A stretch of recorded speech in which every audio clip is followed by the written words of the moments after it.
I think it's just one of those ones where you're like this and you're like, for a couple of hours.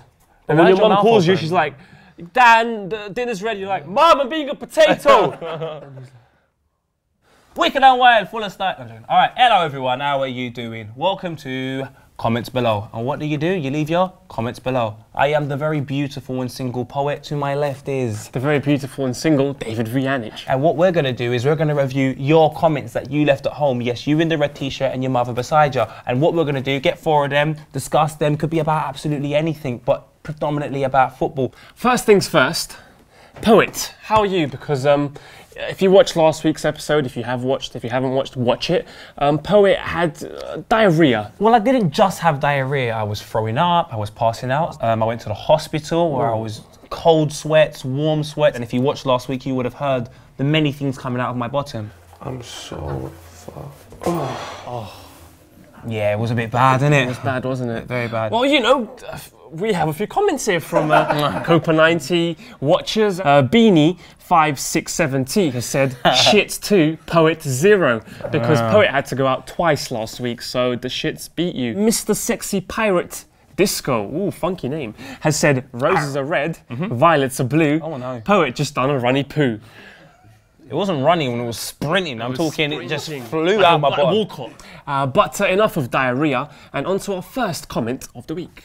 The first comment of the week is from Mehmet Sinner. He says, hi Poet, just wanted to confirm, if you're a real fan as you talk about passion of the game, but at the same time you wear a rival's jumper. I used to be do a show called Poet's Corner where I wore a disgusting light blue Tottenham jersey. And the reason why I done it is purely so we can have comments like these. This Saturday, biggest game of the calendar year, Arsenal v Spurs at the carpet. I feel sick, like I've got diarrhea again. Despite whatever's happened within the season, I think it's one of the games where I can say everything goes out the window. You could literally be 19th and 7th. If you win that game, it makes you feel so much more confident for the whole of the season. Rights. Personally, I think it's going to be a draw. I want to sit on the fence. That's IKEA. This North London derby, I hope the 11 players that come out on the field actually understand what it means, the history of it. The amount of British players within the Spurs side, it looks like they potentially may understand the derby a little bit better than Arsenal. Because we're playing at the carpet, because usually when Spurs come there, they definitely get something that rhymes with orange, which is nothing. Nothing rhymes with orange. So therefore Arsenal are just going to give them a quick 2-0. Giroud's going to score twice, and then I'm going to wake up. Cafola, I think you should probably go back to Spain, and because you're an amazing player. Yeah. I'm so sorry that we have to put you in such monstrosity. Suarez, I feel like, when I watch Suarez, I feel sorry for him as much as a rat he is. I feel sorry for him, you know? No one celebrates with him when he scores a goal. Z's second comment. This is by Julio Mantra, who has said, the only reason Hodgson has picked Wilfried Zaha for the England versus Sweden game is to nail him down for the future. Drogba, sit down, shut up. Harsh. So Drogba apparently called up Zaha, and said, would you like to just potentially stay and play for the Ivory Coast? For Ivory Coast, because we have fantastic players like Javinho. Really? Yeah, it's just to kind of get him there. You know, you're welcome here. Don't go somewhere else. But is it good for England, or does it look like a cry for help? We bring them in and we say, this is the future, he's going to light it up, and we put so much pressure on them, they end up like Michael Owen, playing for Stoke City on the bench and running horses and doing bets and stuff like that. And growing a really bad moustache. That Owen moustache is horrible. Awful, isn't it? Why is it growing from here? And there's a space. He's 20 years old, he's coming into the frame, there's high hopes for him. But in Brazil, they have Oscar, who's 20 years old, there's high hopes for him. They have Neymar. And in England, we have Wilfried Zaha. But in Brazil, they have Neymar. I reckon he could win something with Ivory Coast before he wins something with England. I mean, I would rather play with Yaya Toure than Michael Carrick and Gareth Barry. We have to take into consideration, it's actually Tuesday when we're filming. When this comes out, Mr. Zaha could have scored a hat-trick. 20. What do I know? I've got plats. Let's find out what you know. You know what I mean? Leave a comment below. Tell us who you think the next bright prospects for England are. This one's from OWND. Ha ha ha ha ha. What colour is a mirror? Depends what's reflected off the mirror. Like there's a mirror right there, and obviously it's true, you're right. Whatever it reflects is the colour it is, but don't you have a colour of your own? Are you just going to imitate people for your whole life? Mirror's like a sheep, it just follows what other people do. It doesn't have its own identity. It's kind of like Do you know whatever you look like, I'm going to look like as well. Leave some more mind-boggling questions. Yeah. We like them. Back to the football, that was just too much for my head.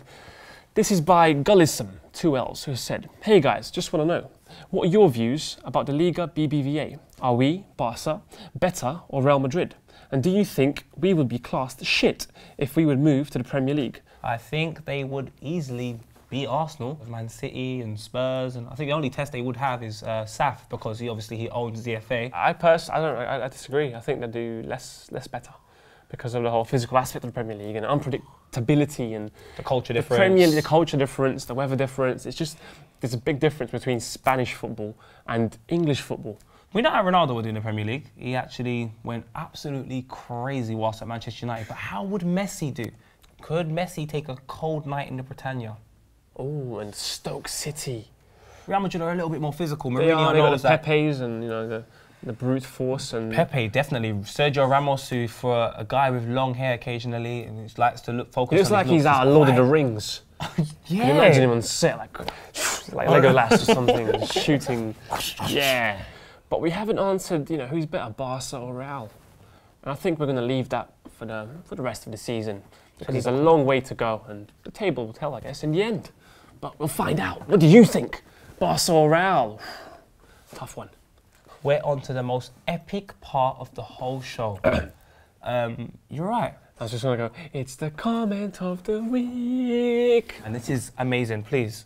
This is by Bishop Dadon, 11, who has said, "Sometimes at night I get naked and pretend to be a potato." I don't know. I just feel like dropping my iPad, but I can't. It's expensive. This guy pretends to be a potato when he turns off the light in his room. How do you pretend to be a potato? What do you do? I think it's just one of those ones where you're like this and you're like, for a couple of hours. And then your mum calls you, she's like, "Dan, the dinner's ready." You're like, "Mum, I'm being a potato." Potatoes are magnificent though. Look, French fries, jacket potatoes, so many potatoes. Mr. Potato Head. Mr. Potato Head. Coolest character in Toy Potatoes Story, for are sure. very important to Part of life, and yeah. they've obviously have had an impact on the social culture, and maybe potatoes should run for president. Potato Obama. Thank you so much for that comment. Thank you, and yeah, well done, Bishop Dan, and keep on being a potato. And don't let anyone tell you different, not even one. And if you do want to have the opportunity to be in Comment of the Week, please subscribe and leave the best comments that you can potentially leave. And when the football's going on, when these big events are going on, leave a comment so we can, catch on to it, and you'll be featured, and you can see the quality of Comment of the Week and what it has to be like. Oh, it's just time we say goodbye. I think so. We have to wave the camera. All right. Thank you, everyone, for leaving the comments that you left. Keep subscribing. The moment of the show, which is also quite epic, is where we say tune in next week. Make sure you tune in to Copper 90, and we just wave and we say goodbye. Comments below. There he is, Giggsy, serving a customer there. Choosing the best plan. It's the Fergie special. Loads of extra minutes whenever you need them. All the big hitters there. Ferdinand, Evra, Giggs himself. And, oh, there it is. Go back. And there. That is a Lear. Filth. Basically, Poet's gone for a poo, and I can hear him. He's flushing right now. This is awesome.